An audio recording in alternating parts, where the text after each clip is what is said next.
안녕하세요. 이번 주도 수고 많으셨습니다. 우선 간단하게 2월 5일 금요일 시황을 빠르게 리뷰해 보겠습니다. 코스피는 전일 대비 1% 상승하여 3,100선에서 마감하였는데요. 오후 들어서 외국인의 매수세에 지수가 탄력을 받았던 모습입니다. 오늘 상승한 종목은 500개 정도였으며 하락한 종목은 330개 정도였습니다. 참고로 오늘 코스피 상승 종목, 상위 종목들을 확인하고 넘어가겠습니다.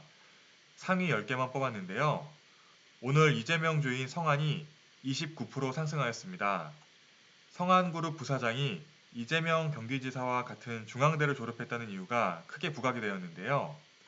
성한은 섬유제품 제조, 판매, 수출을 하는 회사인데 일단 회사에서는 이재명 지사와 친분 관계가 전혀 없다고 밝히긴 했습니다. 또한 부강약품이 코로나 치료제 레보비르 임상 2상 승인에 힘입어 20% 상승한 것이 눈에 띕니다. 다음은 공매도 관련 뉴스입니다. 이미 아시는 것처럼 공매도 연장 관련하여 어제 뉴스가 있었는데요. 외신에서는 이런 한국의 결정에 다소 우려스러운 눈길을 보내고 있는 것 같습니다. 블룸버그는 한국이 최장기간 공매도 금리 국가라는 타이틀로 자극적인 기사 제목을 사용하기도 했습니다. 이러한 점 때문에 외국인의 급속한 이탈이 가시화될 수 있다고 경고하고 있는데요. 코로나 이후 한국이 한국보다 금융 후진국이라고 할 수 있는 동남아 나라들보다 공매도 금지 해제를 늦게 하는 것은 맞습니다만 이러한 사실보다 공매도 재개 연장 결정이 금융적인 측면이라기보다는 정치적인 측면에서의 결정일 수 있다는 우려가 이러한 비판적인 시각을 가지게 하지 않았나 생각해 봅니다. 하지만 블룸버그는 동시에 병주고 약주는 모습을 보여주었는데요. 미국의 투자회사인 발튼 인베스트먼트의 제임스 림의 코멘트를 인용하며 한국 주식시장이 여전히 저평가되어 있고 매력적일 수 있다고 언급하였습니다. 다음은 애플카 뉴스입니다. 이번 주는 애플카 뉴스가 헤드라인의 다수를 차지했었는데요. 일본 언론에서는 조금 다른 앵글의 스토리를 내놨기에 가져와 봤습니다. 일단 참고차 확인드리면 현대차는 9일, 기아차는 18일에 투자 설명회를 통해 애플카 관련하여 구체적인 답변을 공개할 예정이라고 합니다. 기사에 따르면 애플이 적어도 6곳의 완성차 업체들과 자율주행 전기차 협상을 진행하고 있다고 하는데요. 해당 정보가 마침 일본에서 나온 만큼 애플이 일본의 자동차 업체들과 협상을 하고 있는 것이 아닐지에 많은 관심이 모아지고 있습니다. 애플카 이슈는 일본에서도 아주 핫했는데요. 마쓰다, 스바루, 닛산 등의 주가가 동반 상승하는 모습을 보여주었습니다. 구체적으로 일본에서는 멕시코 공장에 여력이 있는 마쓰다가 애플의 협력사로 거론되고 있는데요. 일본의 전문가들도 일본 대형 자동차 업체들이 애플의 하청업체가 되기를 꺼린다고 언급하고 있습니다. 물론 정확한 정보는 다음 주 공시 자료를 통해 확인해야겠지만 애플이 멀티벤더 전략을 택할 가능성이 높아 보이는 것이 사실입니다. 이제 기아차가 멀티벤더의 하나가 될 수 있다는 점은 기정사실로 받아들여야겠습니다. 그러면 어떠한 모양의 협력이 기아차의 최상의 결과를 가져올지가 중요할 텐데요. 애플이 향후 3, 4년 후에 전기차 생산을 계획하고 있다고 할지라도 현재 애플 자체적으로 보유하고 있는 인적, 물적 자원이 매우 제한적이라는 점을 고려해 보았을 때 결국에는 완성차 업체들의 하드웨어를 적극 이용할 수밖에 없을 겁니다. 기아차는 애플과의 협력을 통해 디자인과 기술적인 측면에서 이미지를 한 단계 업그레이드를 하고자 할 텐데요. 기사에 따르면 협력에 있어서 애플의 태도가 매우 완고하고 고집스럽다고 합니다. 애플이 하드웨어에 대한 통제권도 확보하려고 하다 보니 기아차와 협상에서 난항을 보이고 있다는 내용입니다. 앞으로 기아차가 애플과 협상을 함에 있어서 애플의 이러한 비밀주의, 자사 중심주의를 어떻게 극복하여 해결해 나갈 수 있을지 지켜봐야겠습니다. 이제 차트를 보겠습니다. 기아차는 오늘 3.5% 상승하여 10만 1,500원에 마감하였는데요. 주가 상승세에 모멘텀이 강하게 있음을 확인할 수 있습니다. 기술적으로는 과매수 상태이나 급속하게 하락 전환하는 모습은 아닙니다.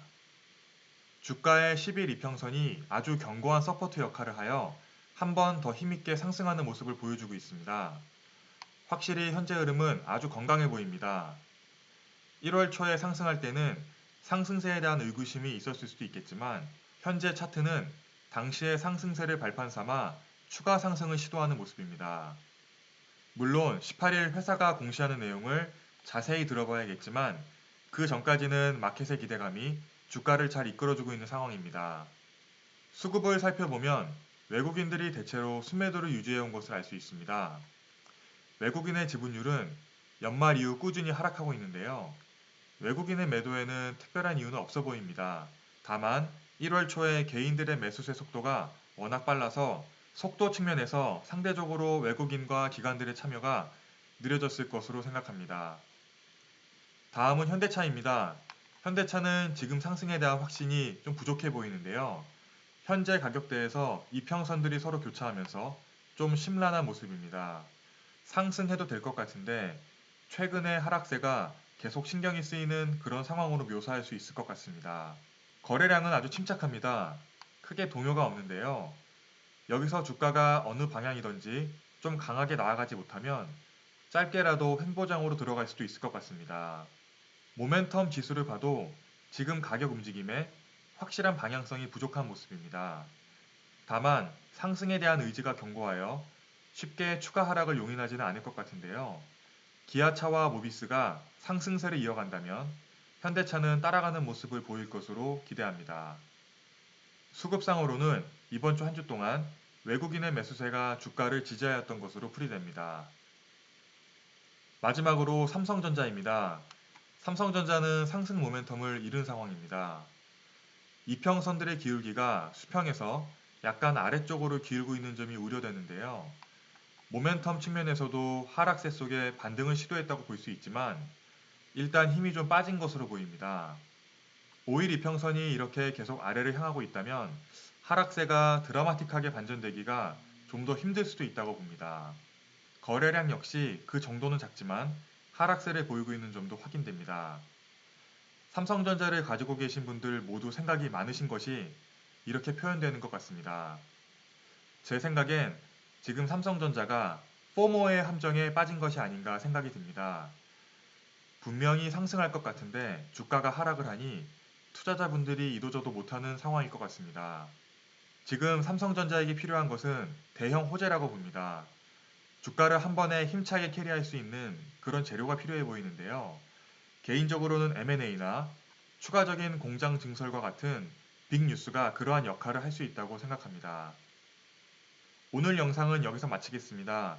간략하게 시황을 살펴보고 주요 종목들의 상황을 점검해 보았는데요. 앞으로도 열심히 공부하여 유용한 분석 드릴 수 있도록 노력하겠습니다. 오늘도 시청해 주셔서 감사합니다. 내용이 도움이 되셨다면 구독 부탁드립니다.